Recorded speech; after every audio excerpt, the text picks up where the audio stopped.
Have you ever experienced being overwhelmed by the stormy seas of your emotions, or feeling lost in the turbulence of negative thoughts? Would you believe me if I told you that the ancient wisdom of Stoicism could help you find your way through this dark time? Marcus Aurelius said, "You have power over your mind, not over outside events." Today, we examine these profound words. Realize this, and you will find strength.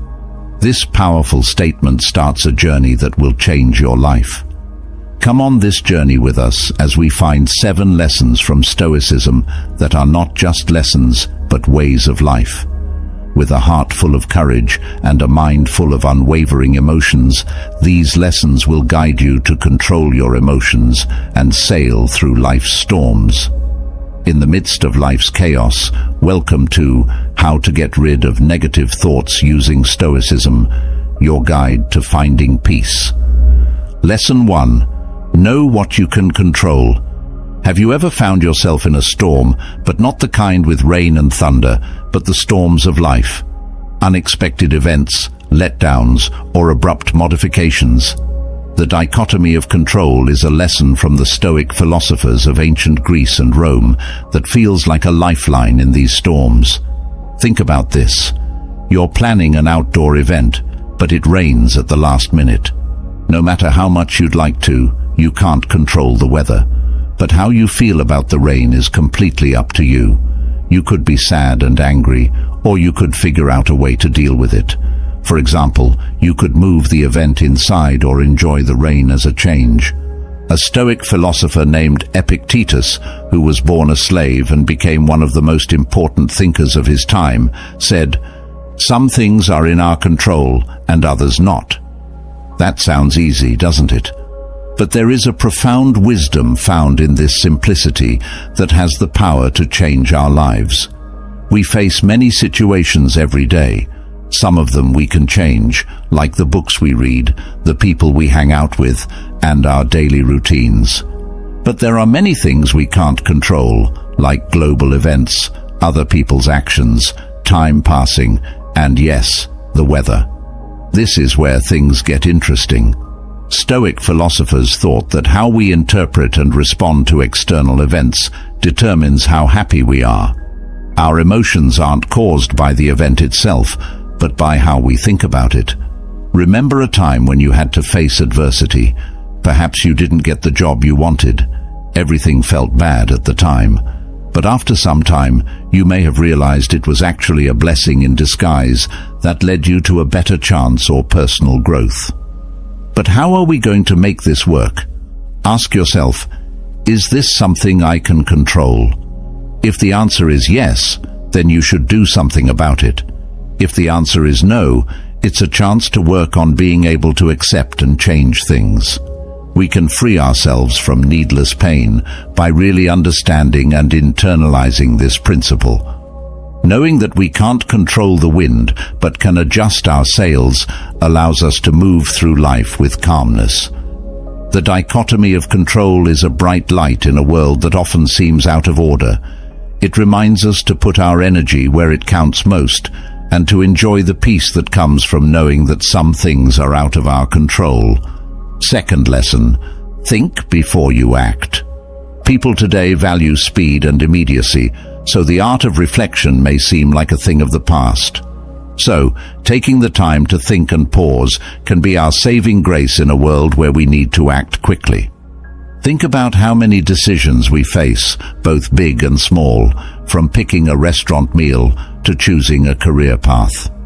There are many options, but it's not the size of the choices that matter, it's how we approach them.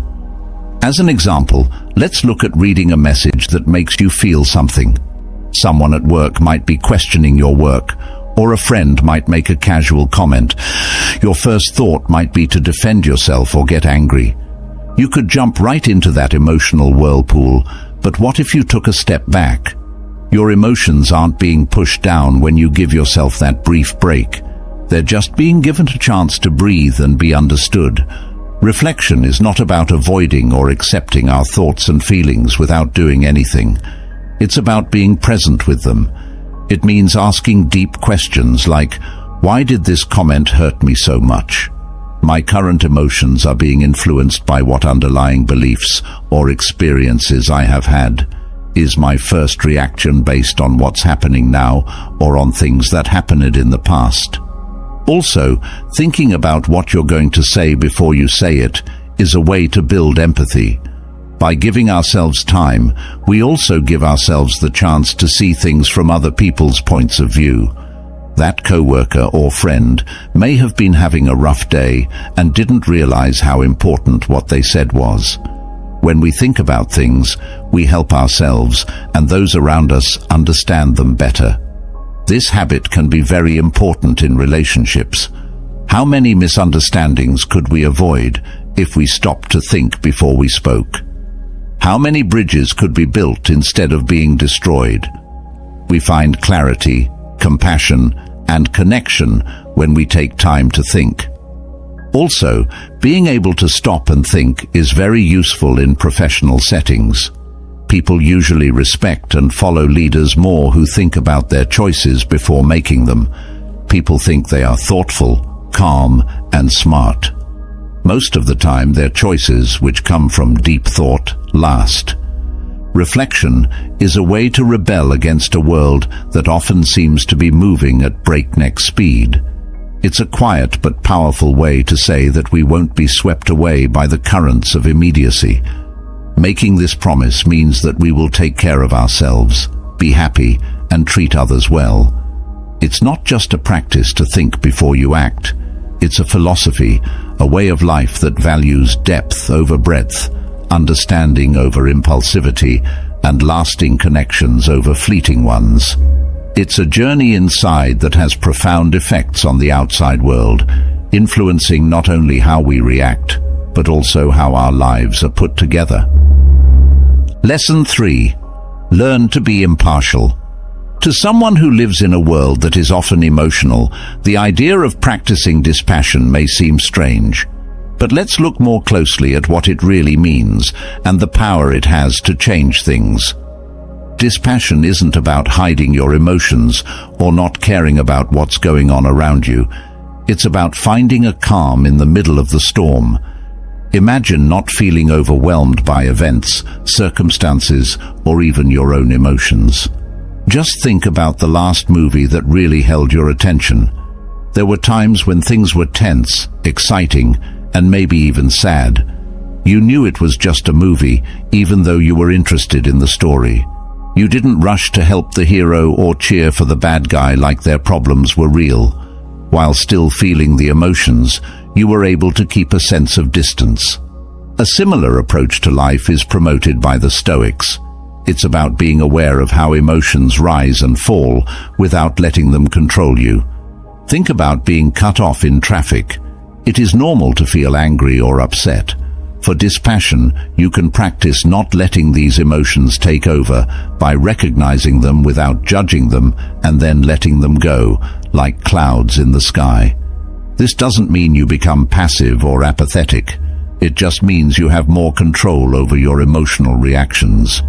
Instead of reacting impulsively when faced with a difficult situation, you can take a step back and consider your options. If you can think clearly, you can avoid getting lost in the heat of the moment and make better decisions and take positive action. Dispassion also includes how we react to outside events that are out of our control. It's normal to feel a wave of emotions when a global crisis occurs or when those you love face hardship. We can choose to respond with calm and grace instead of giving up or feeling hopeless if we practice dispassion. This doesn't mean we're cold or uncaring. It just means that even in the face of life's inevitable storms, we maintain our peace. In a sense, dispassion is like an anchor that keeps us steady when life gets rough. It helps us deal with problems in a strong and graceful way. It gives us the strength and stability to be a source of strength for ourselves and those around us. And it reminds us that even though emotions are a normal part of being human, we have the power to rise above them and be the calm in the middle of the storm. Lesson 4. Accept that things change. Change is the only thing that stays the same in life. Everything around us is changing, from the seasons that change with the months to the cells that make up our bodies that get new cells all the time. Even though change is always happening, many of us still don't want it. There is a fear of the unknown that makes us hold on to what we know and feel safe with. The Stoics, on the other hand, advise us to embrace change as a necessary part of life rather than just accepting it. Realizing that things change doesn't mean to cause fear or anxiety. It means to encourage gratitude and presence. Consider for a moment that everything in your life was permanent, that the people you love would never leave, that your current situation would never change, and that every moment of joy and every moment of pain would last forever. At first, this might sound good, but it will only lead to complacency and stagnation. Being aware of how things change is what gives life its color, depth, and speed. We are reminded that every moment, experience, and relationship is valuable and short-lived. It tells us to enjoy the beauty of a sunset, laugh with friends, and show our love to people we care about, because we never know when it will be our last chance. The difficulties and setbacks we face are also included in the Stoic understanding of impermanence. It's easy to feel defeated and overwhelmed when we're going through tough times. We can find comfort in knowing that this too will pass if we accept that everything changes. Just like storm clouds eventually clear, so do our problems and problems. This is a reminder that we can handle life's storms and come out stronger on the other side. How then do we accept impermanence in real life? It starts with a change in how you look at things, but we don't have to fight change. We can learn to flow with it, like a river that bends and turns as it goes. We can cultivate a sense of detachment from material possessions and external circumstances, knowing that they are transitory, and we can be grateful for the lessons and opportunities that come with each turn in our journey. Being open to the idea that things will change is a lot like dancing with life. You should fully engage with its ever-changing rhythms and find joy and meaning in each new moment. 5. Practice being thankful. 5. Practice being thankful. Gratitude is a simple yet powerful practice that can change how we see the world. It's about seeing and appreciating the good things in our lives, even when things are hard. Being thankful changes our attention from what's missing to what's available, and from what's wrong to what's right. Stoic philosophy recognized the power of gratitude as a means to inner peace and contentment. In their view, we can find happiness in the present by recognizing the good things we have. But how do we show gratitude? Why is it so important? Being thankful isn't just for big acts of kindness or unusual events. It can be found in the simple pleasures of life, such as the feel of the sun on your face, the sound of a child laughing, and the aroma of a favorite dish. It's about enjoying these little things and knowing how important they are. The Stoics actually advise us to consider the transience of these pleasures by imagining their loss. Consider for a moment not being able to feel the sun's warmth or hear the laughter of someone you love. How much more valuable would those memories become? This negative visualization practice isn't meant to make us sad. It's meant to make us value the present more.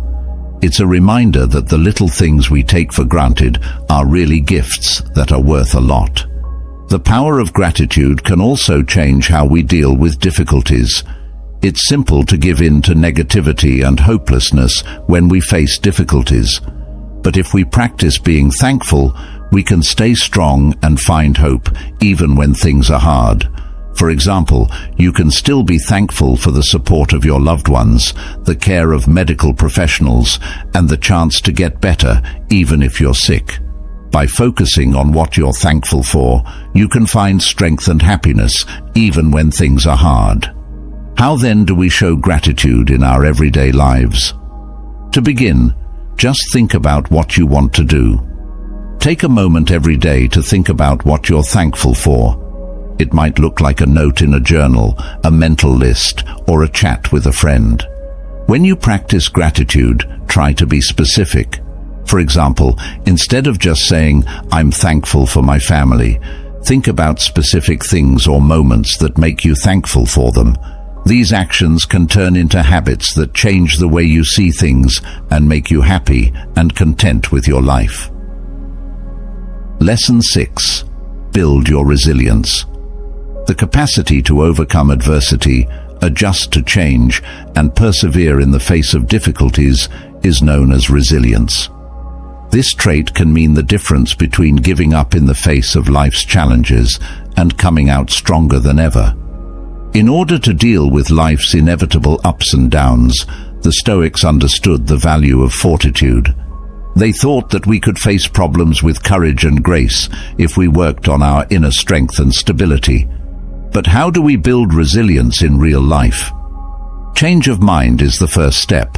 We don't have to see problems as problems or setbacks. We can see them as chances to learn and grow. When confronted with challenges, ask yourself, what can I learn from this? How can I become stronger as a result? By rethinking problems in this way, you give yourself the power to face them with determination and resilience. The capacity to control stress and unpleasant emotions is another crucial component of resilience. To develop inner calm and emotional equilibrium, the Stoics recommended practices like mindfulness and meditation. You can stay calm and centered during life's storms by doing these things. This will help you make good decisions and act in the right way. Being resilient also means being able to deal with change and uncertainty. Life is always changing, and our plans and goals need to be shifted around too. Stoics say that we shouldn't hold on to a certain outcome or fight change. Instead, they say, we should be open to the ups and downs of our journey. We can stay true to our core values and go with the flow of life. We can face uncertainty with confidence instead of fear because we are able to adapt. Last but not least, community and connection give resilience strength. Having a network of friends, family, or mentors who are there for you can give you support and direction when things get tough. One powerful way to build resilience is to talk about your problems and ask for help when you need it. In essence, developing the inner resources to face adversity is what resilience is all about. When you're resilient, you can handle life's storms with courage and grace, knowing that you have the strength to get through anything and come out of it stronger than before. 7th lesson. Live in a way that is in line with your values. To live in line with your values, you have to make decisions and choices that show what's most important to you. It entails taking the time to fully understand your core values and making a commitment to live by them in all aspects of your life. The Stoics thought that we can find true happiness and inner peace by living in line with our values. But how do we figure out what our values are, and what can we do to live our lives in line with them? First, you should figure out what your core values are. These ideas and beliefs will guide your life and help you decide what's most important to you. They can be any values that are important to you, like honesty, compassion, strength, or integrity. Take some time to think about yourself and figure out what's important to you. Think about the times and events in your life when you were happiest and most satisfied. These things can help you figure out what your core values are. Once you know what your values are, you should try to make sure that your decisions and actions are in line with them. This means making choices that are in line with your values, even when they are hard or inconvenient. One example is that if you value honesty, try to be honest with everyone, even when it's easy to lie. Finding ways to help others and being kind in your daily life are important if you value compassion. Being self-aware and responsible are also important for living in line with your values. Check your actions and decisions often to see if they are in line with your values. If you find that your actions are no longer in line with your beliefs, you need to take responsibility and work to make them again. Remember that living your life in line with your values is an ongoing process. As you change and grow as a person, you have to keep reflecting on yourself and making changes. Being true to yourself and being happy happen when you live in line with your values. People who are happy and at peace are more likely to make decisions that will make them happy, even when they face problems and difficulties. Finally, the Stoic philosophy gives you timeless wisdom and useful advice on how to control your emotions and get through life's challenges. To find inner peace and happiness in a world where emotions can feel like rough waves, you can understand what you can control, think before you act, practice dispassion, accept that things change, be grateful, build resilience, and live your life in line with your values. Don't forget that you shouldn't expect to learn these lessons right away. They need to be practiced and thought about all the time. However, you can start to change your relationship with yourself and the world around you by implementing Stoic principles into your daily life. Help the character you saw who was crying. You felt, but you didn't move from your seat. For me, this is what it means to practice dispassion. Deeply involved in life and feeling all of its emotions, but also knowing when to stay in the theater of your mind and watch without getting caught up in the action. In today's information-overloaded world, this approach becomes a lifeline. We get a lot of news updates and notifications every day. If we felt strongly about every piece of information, we would always be tired. Dispassion is a buffer that helps you deal with the world in a more stable and balanced way. Dispassion is also very important in relationships with other people. There are times when arguments and heated conversations happen to all of us. When this happens, being able to remain neutral can mean the difference between a helpful conversation and an argument that hurts both sides. We can listen better, respond instead of react, and handle disagreements with understanding and grace when we do this. Being self-aware is the first step to developing dispassion. This space between stimulus and response is made by regularly checking in with ourselves, recognizing our emotional triggers, and understanding our patterns. That space gives us the freedom to choose how to react and to act on purpose instead of on impulse. And while dispassion may sound like being detached from life's pleasures and joys, it actually makes them better. We can fully immerse ourselves in the journey and enjoy each moment without the constant fear of loss or change if we are not overly concerned with the results. Finding balance in a world that is constantly changing is the goal of dispassion. It's a map that leads to inner peace and helps us move gracefully through life's many terrains. By doing this, we not only make our own lives better, but we also help those around us feel calm and clear. Lesson 4. Ask yourself, will this still be important in 5 years? Fourth lesson, ask yourself, will this matter in 5 years? There will be times in life when our patience, strength, and sense of perspective are put to the test. Our days are filled with a variety of situations that elicit a variety of emotions, from minor annoyances like a spilled coffee to bigger challenges like arguments with loved ones. We tend to get caught up in our feelings when we're in the middle of something. It can feel like the end of the world when you miss a deadline, get negative feedback, or forget an important historical date. Will this matter in 5 years? Is a powerful question that can help us see things more clearly. This simple but profound question takes us to the future and back to the present at the same time. All of a sudden, that heated argument or missed chance looks very different. Most of the things we worry about now will be small details in the big story of our lives that we will never remember. Think about the problems and stresses you were facing 5 years ago.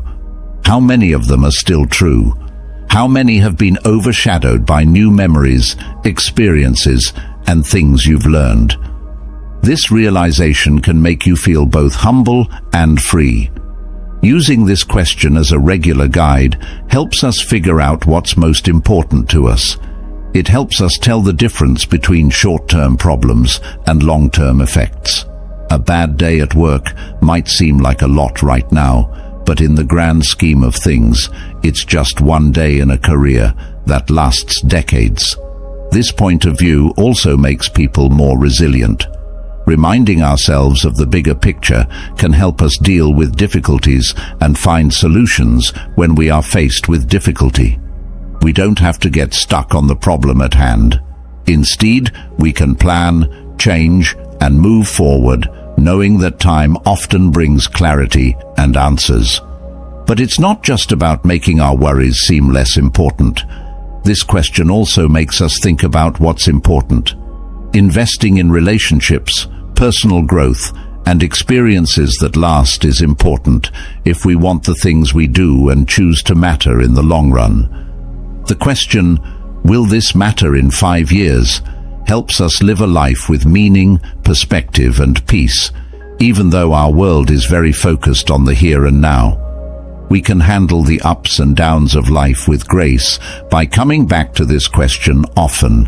This will help us focus our energy and attention on what really matters. Lesson 5. Write in a Stoic journal. The 5th lesson is to keep a Stoic journal. Many people from different cultures and times have praised the act of journaling, not only as a way to keep track of events, but also as a way to reflect, grow, and get clear. With their focus on self-awareness and personal growth, the Stoics were used to this kind of practice. A Stoic journal is more than just a record of what you do each day. It's a place to think, talk to yourself, and analyze your emotions, choices, and responses. When events are compared to personal values and beliefs, this is where the outside world and the inside world meet. Imagine ending your day by talking about not only what happened, but also how you responded. What about a certain comment made you mad? What made you feel so happy while you were doing something boring? We can start to understand the patterns in our minds by breaking down our day. It becomes clear to us what makes us feel a certain way, what guides our choices, and how our daily habits shape our lives. Marcus Aurelius, the Roman emperor and Stoic philosopher, kept a journal that is now called Meditations. It wasn't meant to be published.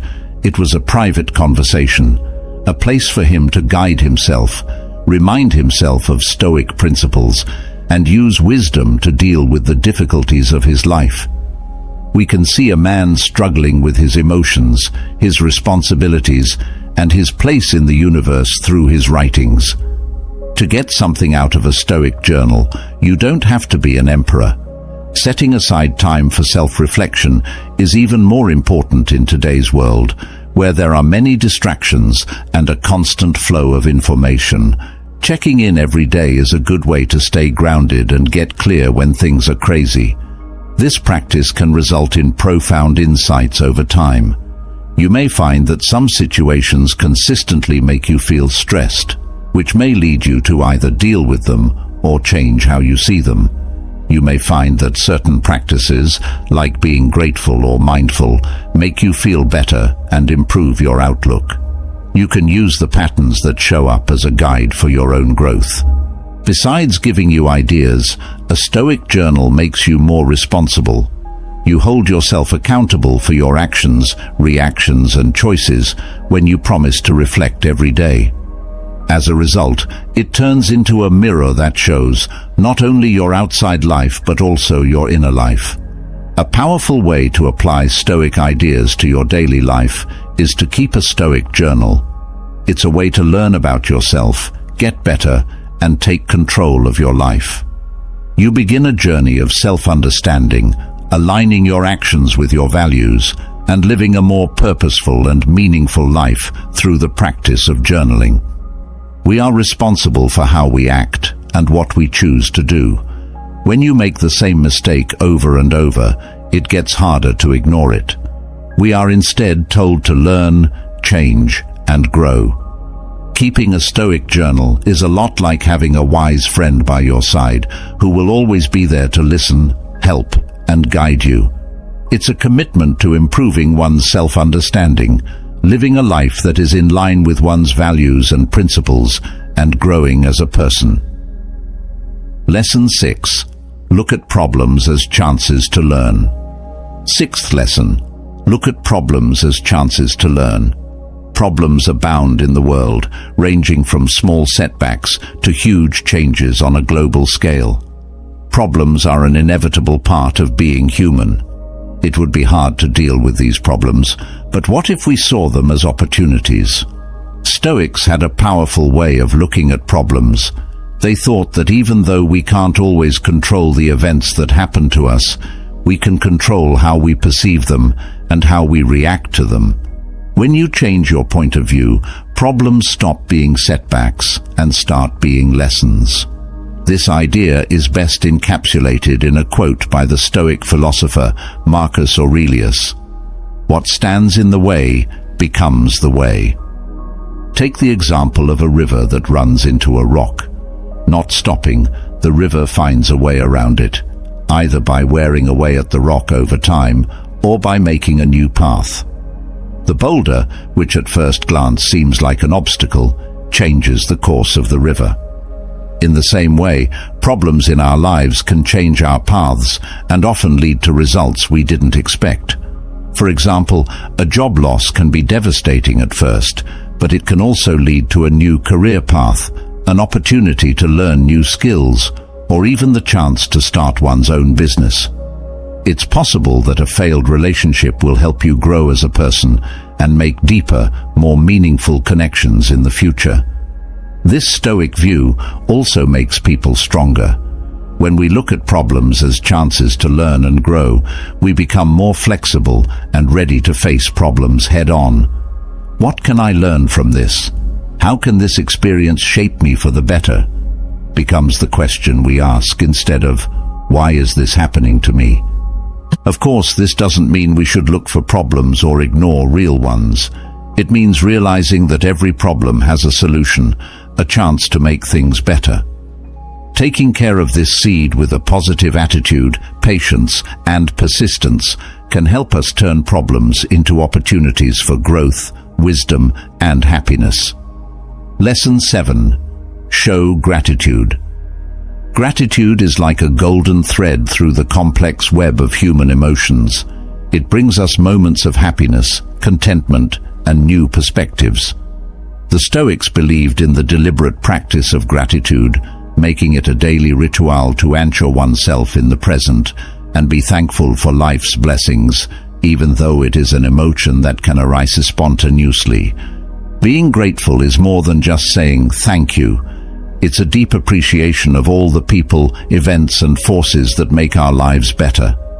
It's about seeing the beauty in everyday things, the lessons in problems, and the fact that everything is temporary, which makes it all the more valuable. Seneca, a well-known Stoic philosopher, once said, "True happiness is to enjoy the present without worrying about the future." This is exactly what it means to be grateful, to be deeply rooted in the present and to cherish every moment, experience, and interaction. Thoughts on the little things we take for granted: the sun on a cold day, the sound of laughter, a meal with loved ones, or even the air we breathe. We can make these moments more beautiful and important in our lives by taking a moment to notice and appreciate them. Practicing gratitude can also help you resist the urge to focus on what's missing, on wants that haven't been met, or on worries about the future. We can cultivate contentment, lessen feelings of envy or resentment, and improve our overall health by focusing on what we do have rather than what we don't. One might wonder how to get better at this practice. It can be as easy as writing down 3 things you're thankful for every morning or every night. Over time, this practice can change the way you see things, making you more open to life's good things and stronger when faced with problems. Gratitude also gives relationships strength.